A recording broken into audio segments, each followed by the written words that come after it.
नमस्कार, मैं हूं आंचल और आप देख रहे हैं डीवी लाइव की स्पेशल रिपोर्ट। एक तरफ कांग्रेस ने भारत जोड़ो न्याय यात्रा की शुरुआत कर दी है तो दूसरी तरफ सीट शेयरिंग को लेकर एक बड़ी खबर आ रही है। दरअसल सीट शेयरिंग को लेकर लगातार चर्चाएं चल रही थी। सबकी निगाहें इस पर टिकी हुई थी कि भारत जोड़ो न्याय यात्रा से पहले जो बैठक हुई उसमें क्या कुछ हुआ और किन किन राज्यों में क्या फॉर्मूला तय किया गया है, इसकी खबरें आपने देखी। लेकिन 3 ऐसे बड़े राज्य हैं जहां पर इंडिया गठबंधन ने अपनी रणनीति बदलती है। जी हां, रणनीति क्या बदली गई है और किस तरीके से बीजेपी को वहां मात देने की कोशिश की जा रही है और ममता बनर्जी और अखिलेश यादव ने क्या बड़ा दांव चला है और वाम दल किस तरीके से बीजेपी को मात देने के लिए रणनीति तैयार कर रहे हैं, अरविंद केजरीवाल किस तरीके से बीजेपी से बदला लेने के लिए कांग्रेस के साथ हाथ मिलाकर एक बड़ी रणनीति पर काम कर रहे हैं, इसके बारे में आपको बताएंगे। 3 ऐसे बड़े राज्य जहां पर बीजेपी कमजोर है और पैर पसारने की कोशिश में है, लेकिन इंडिया गठबंधन ने अपनी रणनीति में बदलाव किया है और बीजेपी को रोकने के लिए एक बड़ा प्लान बनाया है। एक बड़ा साझा प्लान बनाया गया है जिसकी हम यहां पर चर्चा करेंगे। एक तरफ राहुल गांधी भारत जोड़ो न्याय यात्रा की शुरुआत कर रहे हैं और जितने भी इंडिया गठबंधन में दल शामिल हैं, उनके जो दिग्गज हैं वो भी समर्थन कर रहे हैं, वो भी इस यात्रा में शामिल हो रहे हैं। बताया यह भी जा रहा है कि जिन जिन राज्यों में राहुल गांधी जाएंगे वहां जहां भी गठबंधन है, गठबंधन के जो दल हैं उनके नेता उस रैली में, उस जनसभा में शामिल होंगे। राहुल गांधी के साथ जो एक तरीके से न्याय की लड़ाई की बात कांग्रेस की तरफ से की जा रही है, उस लड़ाई में वो शामिल होंगे और जमीन पर उतरकर जनता के समर्थन में आवाज उठाएंगे। लोकतंत्र को मजबूत करने की जो बातें कही जा रही हैं, लोकतंत्र को मजबूत करने के लिए इंडिया गठबंधन के सभी दल जो हैं वो एक साथ आए हैं। सीट शेयरिंग पर भी चर्चा हो गई है, लेकिन सबसे बड़ी बात यह है कि जिन राज्यों में सीट शेयरिंग पर बातचीत नहीं हुई है वहां पर क्या होगा। अब वहां से बड़ी खबर है और इसी के बारे में आपको बताएंगे और यह भी बताएंगे कि आखिर यहां इंडिया गठबंधन सीट शेयरिंग पर चर्चा क्यों नहीं कर रहा है।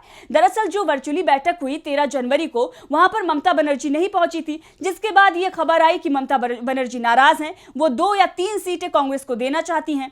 लेकिन इसके पीछे की रणनीति क्या है, भले ही मीडिया में ये खबरें ना आ रही हो और मीडिया को इसके बारे में बताया ना जा रहा हो, लेकिन सच्चाई यही है कि इंडिया गठबंधन इन राज्यों में मजबूत है और वहां पर जो दल हैं, जो जहां पर सत्ता जिसकी इस वक्त चल रही है, वो नहीं चाहते कि एकजुट होकर यहां पर चुनाव लड़े। एक तरीके से जो फ्रेंडली फाइट्स की बात की जा रही थी वो देखने को मिल सकती है और ये इसलिए ताकि बीजेपी को यहां रोका जा सके। अगर यहां वो एक साथ मिलकर चुनाव लड़ते हैं तो बीजेपी अपना पैर पसार सकती है।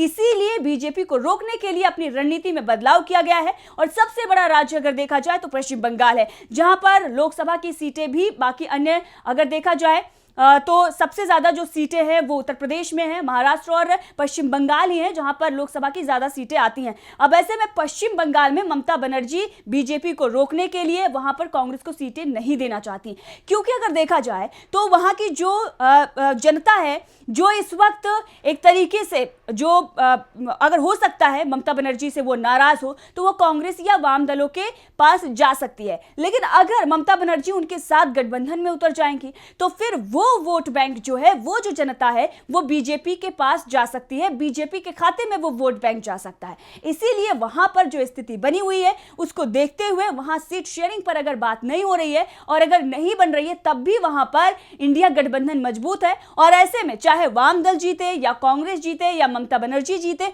फायदा तो इंडिया गठबंधन को ही होगा। इसीलिए वहां पर 2 से 3 सीटें ही ममता बनर्जी कांग्रेस को ऑफर कर रही थी और इस रणनीति पर कांग्रेस ने विचार भी किया है। बताया जा रहा है कि कांग्रेस ने अपनी रणनीति में बदलाव किया है और इन राज्यों में जिनकी सरकार वहां पर चल रही है, जो गठबंधन में शामिल दल हैं, उनकी बात वो मान रही है। ऐसे में हो सकता है कि वहां पर गठबंधन में एक तरीके से जो गठबंधन है वो तो है, लेकिन सीट शेयरिंग ना करके इन जो टीएमसी है वही सभी सीटों पर उतर सकती है। 1-2 सीटें जो हैं वो अन्य पार्टियों को दी जा सकती हैं जो गठबंधन में शामिल हैं। अब ऐसे में दूसरा बड़ा राज्य जो है उसकी अगर हम बात करें तो वो है पंजाब। पंजाब की अगर आप बात करें तो लगातार इसको लेकर चर्चा बनी हुई है। यह है कि वहां पर जो प्रदेश इकाई है, चाहे वो आम आदमी पार्टी की हो या कांग्रेस की हो, वो नहीं चाहती कि यहां गठबंधन हो। अब ऐसे में बात यह आ जाती है कि पंजाब में अगर गठबंधन नहीं होगा तो कैसे बीजेपी को मात दी जाएगी। लेकिन वहां की जो स्थिति बनी हुई है, वहां बीजेपी का सुफड़ा साफ है, किसी भी तरीके से बीजेपी को वहां वोट नहीं मिलने वाला, ऐसी खबरें चल रही हैं और जो भी जानकार हैं वो ऐसा बता रहे हैं। अब ऐसे में अगर जो कांग्रेस है और आम आदमी पार्टी एक साथ मिलकर चुनाव लड़ती है तो फिर लोग जो है वो विकल्प ढूंढेंगे और विकल्प के तौर पर वो बीजेपी के साथ जा सकते हैं। अकाली दल के साथ अभी कोई गठबंधन नहीं है किसी का, लेकिन वहां पर स्थिति यही है कि कांग्रेस और आम आदमी पार्टी कोई भी अगर एक वहां पर चुनाव लड़ता है और बीजेपी से अगर वहां पर टक्कर होती है तो फिर वहां पर फायदा इंडिया गठबंधन को ही होगा। इसीलिए अगर इस राज्य में भी इंडिया गठबंधन सीट शेयरिंग पर चर्चा नहीं करता, अगर सीट शेयरिंग नहीं होती, तब भी वहां पर चुनाव चाहे कांग्रेस जीते या आम आदमी पार्टी जीते, जीत इंडिया गठबंधन की ही होगी और बीजेपी को मात मिलेगी। अब तीसरे बड़े राज्य की अगर हम बात करें तो यह है केरल। केरल की अगर बात आती है तो वहां पर अगर देखा जाए तो भारतीय जनता पार्टी जो है वो मुस्लिम लीग से भी कमजोर है। अब ऐसे में जब कोई जनाधार ही नहीं है तो अगर यहां पर गठबंधन में सीट शेयरिंग करके अगर जो इंडिया गठबंधन दल है वो चुनाव लड़ता है, सीट शेयरिंग करके अगर यहां पर लड़ता है तो एक तरीके से जनता विकल्प ढूंढेगी और वो बीजेपी के खाते में वोट जा सकता है। इसीलिए बीजेपी यहां पर पैर ना पसारे, इसीलिए यहां पर भी बिना सीट शेयरिंग के चुनाव इंडिया गठबंधन लड़ सकता है। गठबंधन में तो है और सहयोग भी एक दूसरे पार्टियों को करेंगे, लेकिन एक तरीके से सीट शेयरिंग को लेकर यहां पर अगर बात नहीं बनती है तब भी यहां पर इंडिया गठबंधन का दबदबा कायम है। अब इसी तरह अगर देखा जाए तो जो बैठक हुई उसमें अखिलेश यादव भी नहीं पहुंचे थे, लेकिन जब ये तमाम खबरें चलाई जाने लगी कि अखिलेश यादव, ममता बनर्जी ये लोग नाराज हैं और वहीं पर संयोजक को लेकर जब चर्चा हुई तो लालू यादव ने कहा कि नहीं, नीतीश कुमार को संयोजक नहीं बनना चाहिए। तमाम तरह की जो खबरें हैं, एक जो दूसरा मीडिया है वो इस तरह की खबरें फैला रहा है, लेकिन सच्चाई यही है कि इंडिया गठबंधन में सब कुछ ठीक ठाक है और सीट शेयरिंग पर बातचीत हो चुकी है और इसीलिए राहुल गांधी ने आज न्याय यात्रा की शुरुआत की है और सभी दल जो है एकजुट हैं। और अखिलेश यादव का बयान भी, इस पर बड़ा बयान सामने आ गया, क्योंकि जो अफवाहें फैलाई जा रही थी उस पर अखिलेश यादव ने दो टूक कह दिया कि इंडिया गठबंधन का जो भी प्रत्याशी होगा हम उसे जिताएंगे और मजबूती के साथ हम चुनाव लड़ेंगे, वो कोई भी प्रत्याशी हो हम उसको चुनाव जिताएंगे और बीजेपी को मात देंगे। एक तरीके से जो ये बताया जा रहा था कि नाराजगी अखिलेश यादव में है, उसकी भी जो खबरें चलाई जा रही थी उसका भी खंडन अखिलेश यादव ने कर दिया।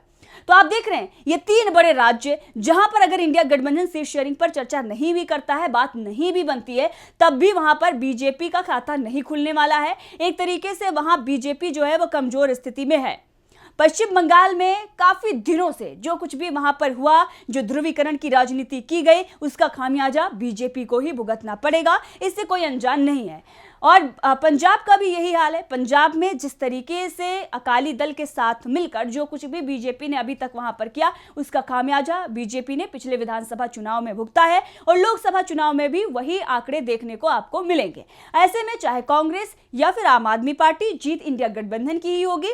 अब केरल की अगर हम बात कर ले तो यहां पर भी चाहे कांग्रेस जीते या वाम दल जीते, वहां पर भी जीत इंडिया गठबंधन की ही होगी। तो इन तीनों राज्यों की स्थिति, इन तीनों राज्यों की तस्वीर जो है वो साफ होती हुई नजर आ रही है। और दूसरी तरफ राहुल गांधी ने आगाज कर दिया है भारत जोड़ो न्याय यात्रा का, और इस यात्रा में तमाम जो दिग्गज हैं वो शामिल हुए हैं। मणिपुर के थौबल जिले से ये यात्रा शुरू हुई है और लगातार तस्वीरें आप डीवी लाइव के माध्यम से देख रहे हैं और किस तरीके से बीजेपी बेचैन है और बीजेपी नए नए रास्ते ढूंढ रही है। तमाम ऐसे नेता हैं जो काफी टाइम से बीजेपी के संपर्क में बताए जा रहे थे, वो अब भारत जोड़ो न्याय यात्रा से ध्यान भटकाने के लिए कांग्रेस से इस्तीफा पेश कर रहे हैं, ताकि एक नई खबर जो है उसे चलाई जा सके और ब्रेकिंग चेंज की जा सके।